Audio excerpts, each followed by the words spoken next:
बहुत समय पहले की बात है। एक गांव में एक काले बंदर का खौफ था।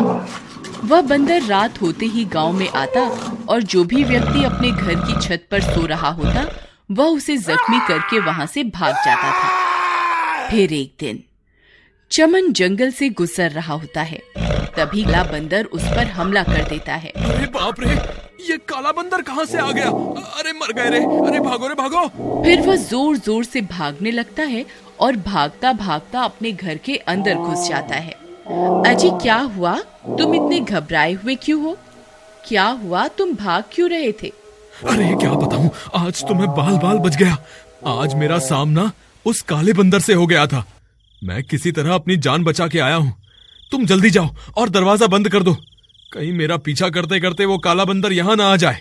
फिर उसकी पत्नी जाती है और सारे दरवाजे खिड़कियां बंद कर देती है। फिर वह काला बंदर चमन का पीछा करते करते गांव में पहुंच जाता है और अपने शिकार की तलाश करने लगता है। गांव वाले उसे छुप छुप कर देखते रहते हैं। अरे बिमला देखो, ये वही काला बंदर है जिसका खौफ पूरे गांव में है। अजी इसके पंजे तो देखो कितने बड़े हैं। मुझे नहीं लगता इसके हमले से कोई भी बच पाएगा। तुम जल्दी जाओ और घर के अंदर अंधेरा कर दो, कहीं इसकी नजर हम पर पड़ गई तो ये हमें जिंदा नहीं छोड़ेगा। फिर उसकी पत्नी जल्दी से जाती है और पूरे घर के सारे दीपक बुझा देती है और वह उसे छुप छुप कर देखने लगते हैं। वह काला बंदर इधर उधर अपने शिकार की तलाश करता रहता है और तलाश करते करते वह एक घर की छत पर चढ़ जाता है। वहाँ राजेश और उसकी पत्नी सो रहे होते हैं। तभी वह चिंघाड़ने लगता है। तभी राजेश की नींद खुलती है।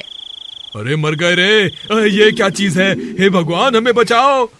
अरे भगवान जल्दी उठो, देखो तुम्हारे मायके से कोई मिलने आया है। तभी उसकी पत्नी की नींद खुलती है। वह उस काले बंदर को अपने सामने देखकर हक्की बक्की रह जाती है। अजी ये क्या चीज है? अरे मर गए रे, हे भगवान हमें बचाओ। तभी वह काला बंदर जोर जोर से चिंघाड़ने लगता है।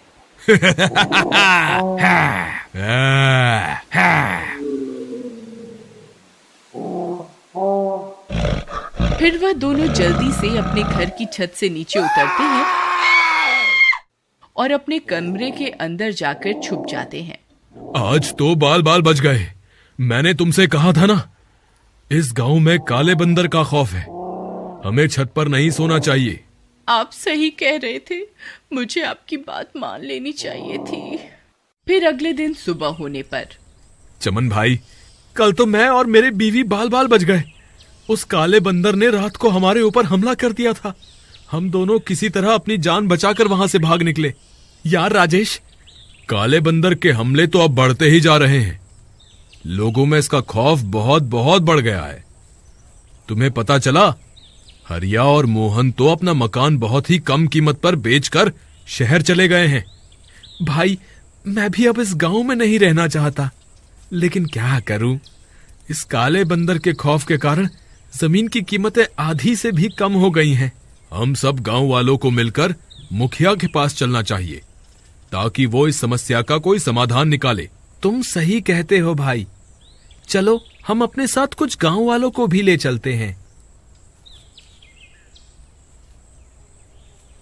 मुखिया जी, आपको तो पता ही है, पूरे गांव में काले बंदर का खौफ बना हुआ है और गांव के लोग अपनी जमीनों को आधे से भी कम दामों में बेचकर ये गांव छोड़कर जा रहे हैं।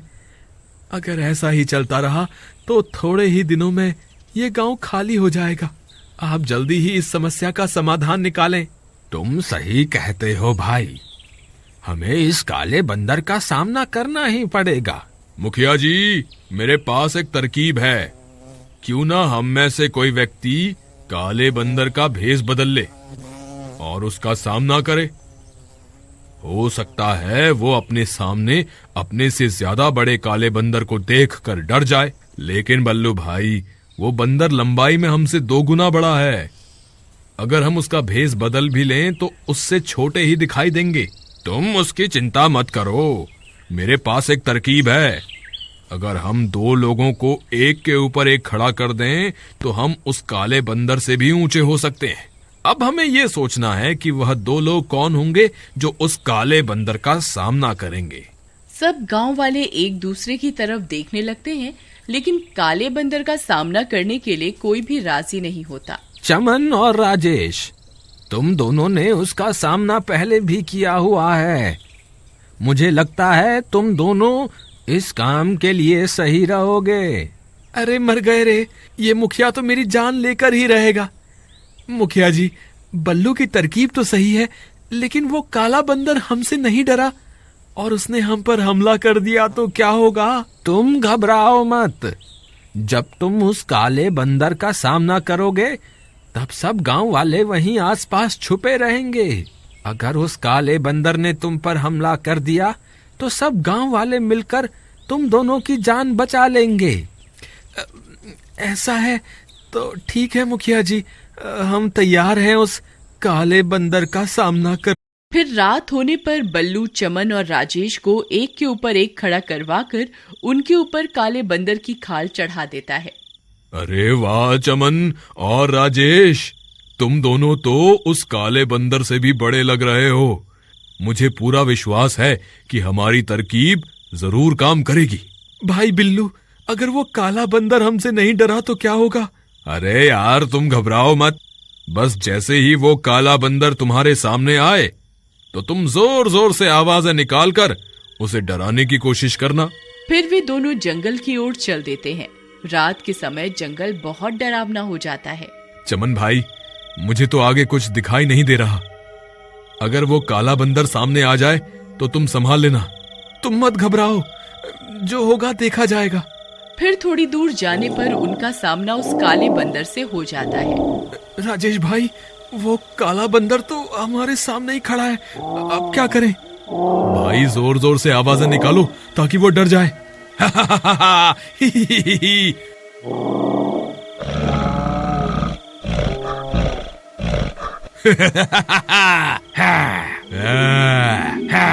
ए बंदर, मैं तुमसे भी ज्यादा ताकतवर हूँ, मैं तुझे नहीं छोड़ूंगा। अरे मर गए रे, ये काला बंदर कहाँ से आ गया? हे भगवान, मैंने तो काले बंदर का भेष पहना हुआ है, लेकिन ये तो सच में काला बंदर है। ये तो मुझे एक ही वार में मार देगा। अब मैं क्या करूं? राजेश भाई, जोर जोर से आवाजें निकालो। मुझे लगता है हमारी तरकीब काम कर रही है।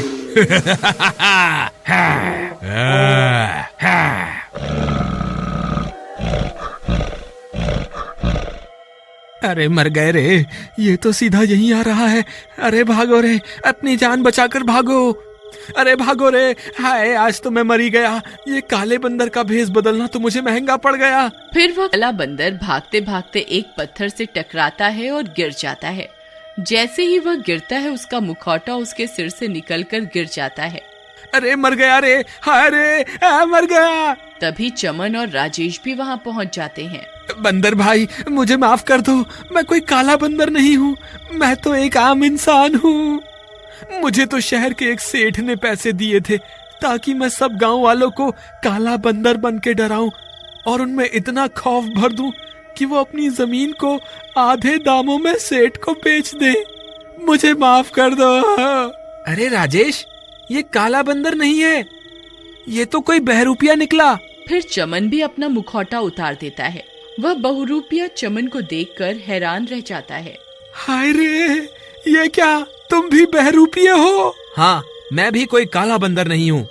हम तो बस तुम्हें यहाँ से डराकर भगाने आए थे, लेकिन तुम तो कुछ और ही निकले। मुझे माफ कर दो भाई, मैंने जो कुछ भी किया सिर्फ पैसों के लालच में किया। मैं इस गांव को हमेशा हमेशा के लिए छोड़ के चला जाऊंगा। तभी वहाँ सब गांव वाले भी पहुँच जाते हैं। वे उस बहरूपियों को देखकर दंग रह जाते हैं। अरे ये तो कोई बहरूपिया है जो काला बंदर बनकर हमें डराता था। मुखिया जी, मुझे माफ कर दो, मैं आगे से कभी ऐसी गलती नहीं करूंगा। बहुत पुरानी बात है। मोदीपुर नामक गांव में एक औरत ने गोरे होने की क्रीम की नई नई दुकान खोली थी। वो औरत देखने में बहुत ही सुंदर थी। उसका नाम रेशमा था। जो कोई भी उस औरत को देखता तो वो उसे देखता ही रह जाता। उसके गोरे होने की क्रीम की चर्चा गांव में दूर दूर तक फैली हुई थी। वो एक ऐसी क्रीम बेचती थी कि जो कोई भी उसकी क्रीम का इस्तेमाल करता तो वो बार बार रेशमा से क्रीम खरीदने आता। पता नहीं उसकी क्रीम में ऐसा कौन सा जादू था कि गांव की सभी औरतें रेशमा से क्रीम खरीदने के लिए पागल रहती थीं। उसी गांव में एक बिमला और उसका पति राजा रहता था। एक दिन की बात है। अरे सुनते हो जी? हाँ बोलो, क्या बात है? गांव में एक औरत गोरे होने की क्रीम बेच रही है। जो कोई भी उसकी क्रीम लगाता है तो वो गोरा और सुंदर हो जाता है। देखो ना, मेरा रंग भी कितना काला हो गया है और मेरा मुंह भी खराब हो गया है। मुझे भी वो क्रीम लेनी है। अरे क्या करोगी क्रीम लेकर? तुम तो पहले से ही सुंदर हो। ज्यादा फालतू की चीजें लगाओगी तो तुम्हारा चेहरा और भी खराब हो जाएगा। पर मुझे और ज्यादा सुंदर और गोरा होना है। जिस किसी ने भी उस औरत की क्रीम इस्तेमाल की है वो और भी ज्यादा सुंदर और गोरा हो गया है। ठीक है, जैसा तुम्हारा मन करे। बिमला उसी औरत के पास क्रीम लेने जाती है। बहन जी, मुझे वो गोरा होने वाली क्रीम चाहिए। ठीक है, अभी देती हूँ। रेशमा बहन जी, एक बात तो बताओ, आप इतनी सुंदर कैसे हो? आपकी खूबसूरती का राज क्या है? मेरी खूबसूरती का राज मेरी ये क्रीम है। मैं भी यही क्रीम इस्तेमाल करती हूँ। तुम भी ये क्रीम इस्तेमाल करोगी तो तुम भी बहुत खूबसूरत हो जाओगी। ठीक है, मुझे भी जल्दी से एक क्रीम दे दो। बिमला खुशी खुशी क्रीम लेकर चली जाती है और घर पहुंचकर बिमला पानी से अच्छी तरह मुंह धोकर रेशमा से खरीदी हुई क्रीम लगाती है और आईने में अपना चेहरा देखकर खुद ही मुस्कुराती है। अब मैं भी रेशमा जैसी खूबसूरत हो जाऊंगी। तभी उसका पति राजा आ जाता है। बिमला, ये तुम्हारे चेहरे को क्या हुआ? लग रही हो ना पहले से भी सुंदर। बिमला को अपना चेहरा पहले से भी सुंदर लगता है, लेकिन बिमला को ये नहीं पता था कि क्रीम लगाने से उसकी खूबसूरती पहले से और कम हो जाएगी। तुम ये क्रीम व्रीम के चक्कर में मत पड़ो। मैं ना पहले से भी ज्यादा सुंदर हो गई हूँ ना, इसीलिए तुम मुझसे जल रहे हो। वो राजा की एक नहीं सुनती और वो अपने आप को आईने में देखने लगती है। उसे लगता है कि क्रीम लगाने से वो सुंदर होती जा रही है। और अगले दिन गांव की एक औरत जिसका नाम काली था, वो भी रेशमा की दुकान पर जाती है। रेशमा बहन जी, अरे ओ रेशमा बहन जी। हाँ जी बोलो। रेशमा बहन जी, मुझे भी वो गोरा करने वाली क्रीम लेनी है। देखो ना मैं कितनी काली हूँ, इसीलिए सब मुझे काली बुलाते हैं। मुझे भी गोरा होना है आपके जैसा। पास ही में रेशमा की दुकान है, तुम उसके पास से वो क्रीम ले आओ। रेशमा पहले से भी ज्यादा खूबसूरत और गोरी लग रही थी। वो काली को दुकान का रास्ता देती है। काली क्रीम लेने चली जाती है। क्रीम बेचने वाली रेशमा नहीं एक चुड़ैल होती है। वो काली को भी वो क्रीम दे देती है और वो मन ही मन खुश होती है। वो दिन दूर नहीं जब मैं गांव की सारी औरतों की सुंदरता चुरा लूंगी और किसी को पता भी नहीं चलेगा और मैं दुनिया की सबसे खूबसूरत औरत बन जाऊंगी। देखते ही देखते गांव की सभी औरतें कुछ दिन तो बहुत सुंदर हो जाती हैं, पर फिर अचानक बदसूरत होने लगती हैं।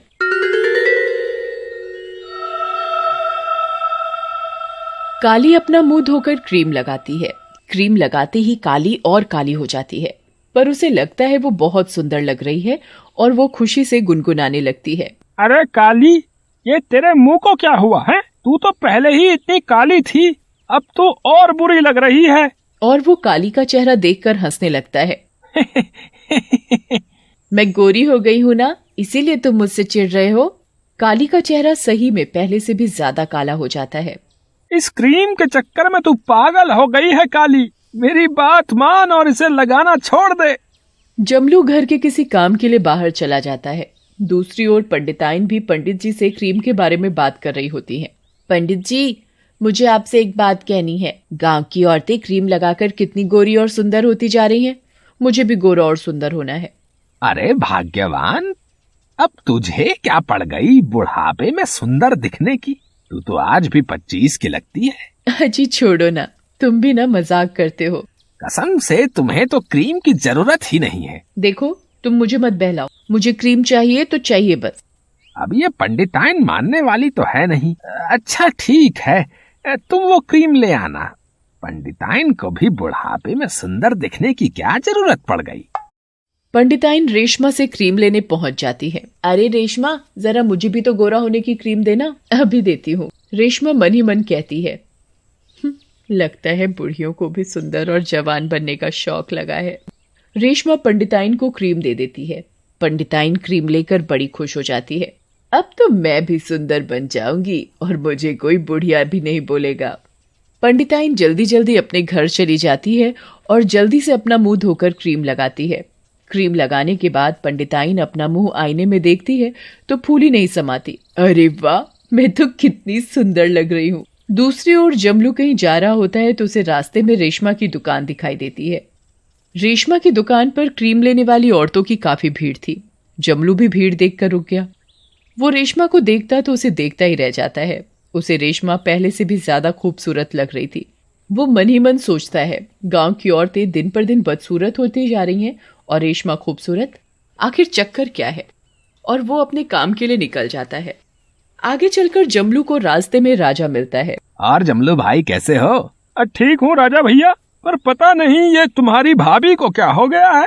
आजकल कोई क्रीम लगाने लगी है और बस सुंदर होने के चक्कर में पागल हो रही है।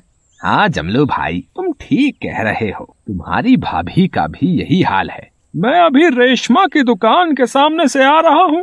वैसे रेशमा है बहुत सुंदर, कोई भी देखे तो देखता ही रह जाए। अच्छा, मैं उसी तरफ जा रहा हूँ, मैं भी देखूं कौन है ये रेशमा। हाँ जरूर देखना।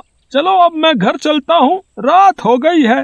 तुम्हारी भाभी मेरा इंतजार कर रही होगी। जमलू अपने घर की ओर चल देता है और राजा दूसरी ओर। कुछ ही दूर चलने के बाद राजा को रेशमा की दुकान दिखती है।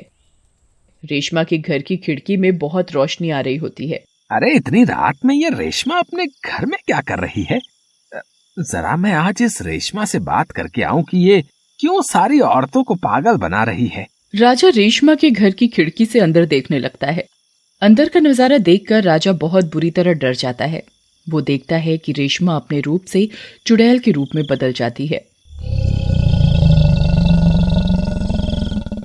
और एक बड़े से बर्तन में खून और मांस डालकर उसे चला रही होती है और जादू से उसकी क्रीम बना रही होती है।